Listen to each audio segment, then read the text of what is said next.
#1 at PetSmart. You can only find 21st Century Pet Nutrition products at your local PetSmart store or order online at www.petsmart.com. Your pets deserve the best. They deserve 21st Century Pet Health products today. They're your best friends. Tell them Larry sent you.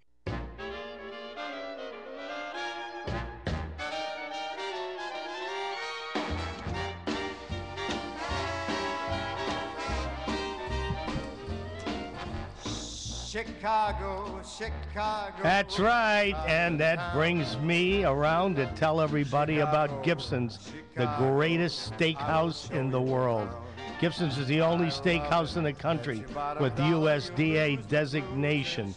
That means that they have the highest designation available in the United States. And believe me, folks, it is fantastic stuff. If you live there or if you're going to visit there, you must go and see my friends at Gibson's. They've been there for 25 years. The martinis, you can dive in and swim around. Awesome, awesome desserts. And if you're in Oak Brook, they have a Gibson's there. Don't forget. And hey, listen, there's another place right next door to Gibson's. It's like the Prohibition area. It's called Hugo's Frog Bar and Fish House. Try it, folks. I wouldn't lie to you. You'll love it. All right. Welcome back to the show, everybody. It's the PM Show with Larry and Nancy Manetti. Will, really quickly before we get to our good buddy Chef Rick, what movie are we discussing today? We're going to be discussing Cloud Atlas, which has been dividing critics, and I'm going to be weighing in on it a little later. Excited to find out from Will Link what has taken it.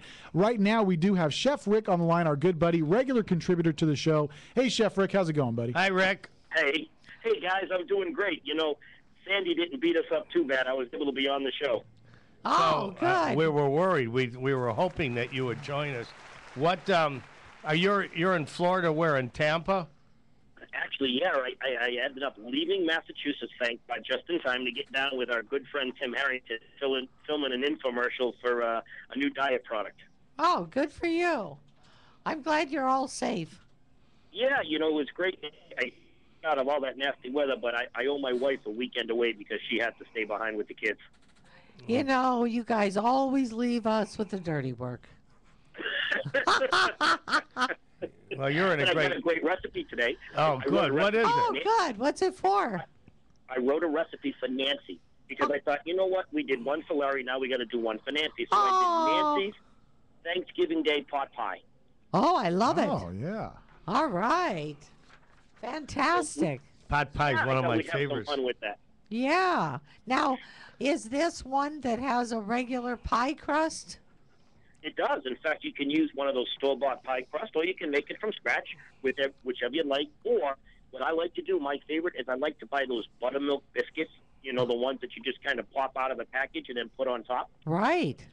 Oh, and it makes such a delicious turkey pot pie after Thanksgiving. You're going to wish you made it for Thanksgiving. What a great idea to use those biscuits. So let me ask you, I have a question. I hope I don't throw you off, but do you have any inclination as to how to make Halloween cakes?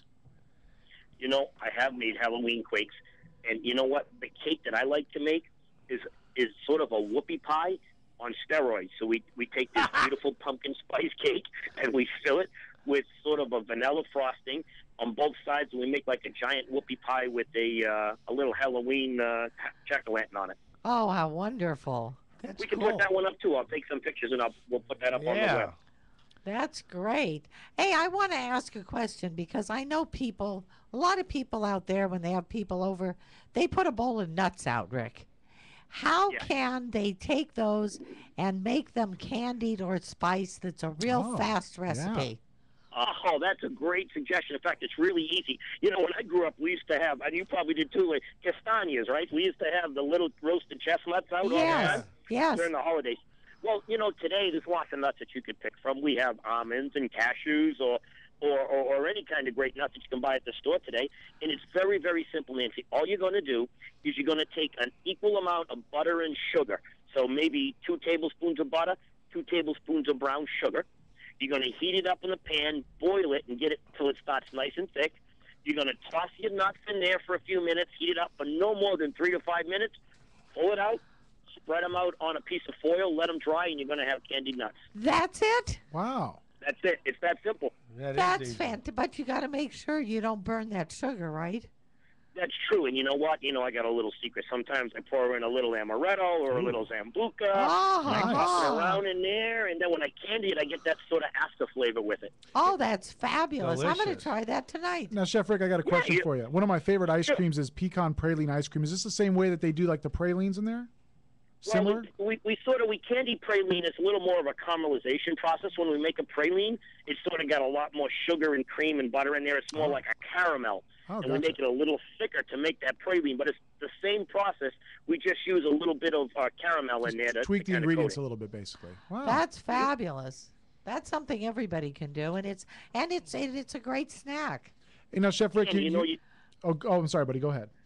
No, what I was thinking is, because you made a great comment, was, hey, it's great for leftovers. When you have some leftover nuts from a party, they start to you don't want them to go stale. I usually Just call the candy 'em. police. Right, exactly. And then they're good to sprinkle on salads or whatever. Absolutely, Nancy. That's a tremendous idea. Save them for salads, put them in an airtight container, they'll last months. Yeah, that's great. Oh, Rick, you're the best. Absolutely. You know, Chef Rick, you piqued my interest a few minutes ago when you mentioned using the buttermilk biscuit. Like you're talking about the little container you get at the grocery store in the refrigerated section? Like a Parker House roll? Yeah, absolutely. You can buy them. They're sort of the kind of, they're in the cardboard tube. You pop them open and they kind of expand a little bit. Yeah. Now, how do you turn that into a pie crust? So what you're going to do is you're going to take your turkey pot pie. So you're going to take your pie dish or your casserole dish. You're going to layer it with some turkey, some stuffing, a little cranberry sauce even in there, maybe some leftover potatoes that you might have. Put a little bit of that gravy that came with your dinner in there. Then you're going to take the buttermilk biscuits and place them all around the top so they're all touching. And then when you bake that, they're going to expand and cover the whole top of that turkey pot pie, and then it'll kind of make a nice crust. If you want it on the bottom, unbelievable. What I suggest is you roll them out flat, then place them on the bottom, then put in your turkey, your leftover stuffing, a little bit of gravy, then put again unrolled ones on the top. So now you have a top and a bottom crust. Oh, that's amazing, Rick. So easy to do, and something that a lot of our listeners out there can do right there in their home, and even get the kids involved. Hey. Yeah, you could even do individual ones with just one biscuit on top, like in the little ramekins. My mother would have put me in the pot. Yeah, they come out perfect, and it's simple, and they have a lot buttery flavor. You can even do it with a pre-made baked crust you can buy in the store. Yeah. Very inexpensively. You can just put that on the top. I try not to do bottoms on my pot pies because I think it's easier to kind of scoop it out and just have a top. Yeah, that's not a bad idea, yeah. And now, Rick, when we come back from break, we're going to go to break here in just a minute. We want to talk a little bit about, of course, Thanksgiving season's coming up. We got people wanting to make the best possible meal they can for their family, but some people have limited access to resources. We come back, we're going to find out, talk about My Rastelli Direct, and maybe what people can do to order online. Yeah. Oh, terrific. We'll do that. Yeah, absolutely. And, of course, we'll get the recipe up on the website. This is really good stuff, Rick.